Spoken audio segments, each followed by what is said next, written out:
দিন যত সামনের দিকে এগিয়ে যাচ্ছে তত বাড়ছে উদয়পুরের জনসংখ্যা, কিন্তু রাস্তার পরিধি বাড়তে দেখা যাচ্ছে না। এর ফলে একদিকে যখন বাড়ছে জনসংখ্যা, অন্যদিকে বাড়ছে ব্যাপক যানজট। এবার যানজট ভিড় কমানোর জন্য উদ্যোগ নিয়েছে সরকার। একই সাথে জল নিষ্কাশনের জন্য কালভার্ট ড্রেন তৈরি করারও সিদ্ধান্ত নেওয়া হয়েছে। শনিবার সকাল 10টা নাগাদ উদয়পুর বর্মাবাড়ি থেকে জল নিষ্কাশন করার জন্য বড় আকারের কালভার্ট ড্রেন নির্মাণ করা হবে। তার জন্য পৌর পরিষদের কর্মচারীরা জায়গা নির্ধারণ করছেন। ছিলেন পৌর পরিষদের চেয়ারম্যান শীতলচন্দ্র মজুমদার, মহকুমা শাসক ত্রিদীপ সরকার, ভাইস চেয়ারম্যান থেকে শুরু করে অন্যান্য বিভিন্ন দপ্তরের আধিকারিকরা। এদিন চেয়ারম্যান জানান, মাতঙ্গিনী হাজরা বিদ্যালয়ের সামনে থেকে শুরু করে সুভাষ সেতু পর্যন্ত নির্মাণ করা হবে জল নিষ্কাশনের জন্য কালভার্ট ড্রেন। তাহলে শহরের জল খুব তাড়াতাড়ি বর্ষার সময় এই ড্রেনের মাধ্যমে রমেশ চমুনি মরা নদীতে গিয়ে পড়ে যাবে বলে তিনি জানান। তাহলে আর কোনো ধরনের বর্ষার জলে সমস্যায় পড়তে হবে না শহরবাসীকে। অন্যদিকে জাতীয় সড়ক নির্মাণ করা হবে 4 লাইনে। তাহলে কোনো ধরনের যানজট সৃষ্টি হবে না উদয়পুর শহর এলাকায়। সব মিলিয়ে আগামীর উন্নয়নের জন্য সাজতে চলছে উদয়পুর, এমনটাই মনে করছেন শহরবাসীরা। উদয়পুর থেকে নিজস্ব প্রতিনিধি রিপোর্ট, টিভি 100 বাংলা।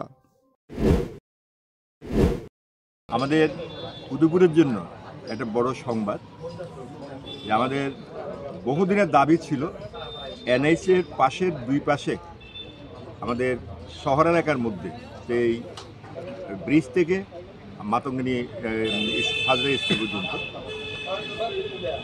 রাস্তার দুই পাশে বড় বড় ড্রেন যদি না হয় তাহলে আমাদের এখানে ফ্লাডের জল ফ্লড হয়ে যায়, শহর ডুবি হয়ে যায়। বিশেষ করে এইবারের যে অভিজ্ঞতা, সেই অভিজ্ঞতাতে আমরা বুঝতে পারলাম যে অতি শীঘ্র এটা করতে হবে।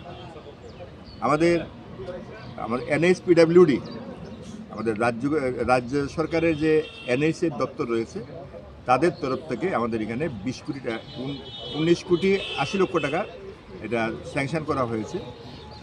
এটা ড্রেনটা হবে এখন এক সাইডে, আমাদের শহর সাইডে ড্রেনটা হবে শহরের জল নিষ্কাশনের জন্য। এটা হবে, এটা এখন মাপ করে দেখার জন্য আমাদের এরিয়া কতটুকু আছে, আমাদের কোথায় এটা করা হবে, এটাই আজকে দেখাশোনা করার জন্য। কোথায় ফেলা হবে স্যার? কোথায় ফেলা হবে জলটা? আপনারা শহর জলটা তো দিচ্ছেন সেখানে। যেই স্পেসগুলি আছে, যে প্যাসেজটা রয়েছে এনএসের এর মধ্য দিয়ে যাবে, একটা জায়গা যাবে একদম মরাঙ্গে নিয়ে ফেলা হবে, যার ফলে মরাং দিয়ে তোতা আবার আমাদের গোমতীতে চলে যাবে। আমাদের প্রস্তাব আছে আমাদের যে রেল ব্রিজ, এই রেল ব্রিজের যে সেখানে যে ব্রিজগুলি রয়েছে, এগুলিতে জল কিন্তু আটকে যায়। এখানে নতুনভাবে সেখানে ব্রিজ করে যাতে জল এই রেল লাইনের নিচে দিয়ে পাস করা যায়, আমাদের সুসাগর জলটা এটা যাবে এখন জলের মধ্য দিয়ে যাবে, ওই রেল লাইনের নিচে যে ব্রিজ থাকবে তার মধ্য দিয়ে সেটা ডিসচার্জ হবে এবং শেষে গিয়ে একদম আমাদের জামজুরি দিয়ে সেটা গিয়ে পড়বে আমাদের আবার আমাদের গোমতী।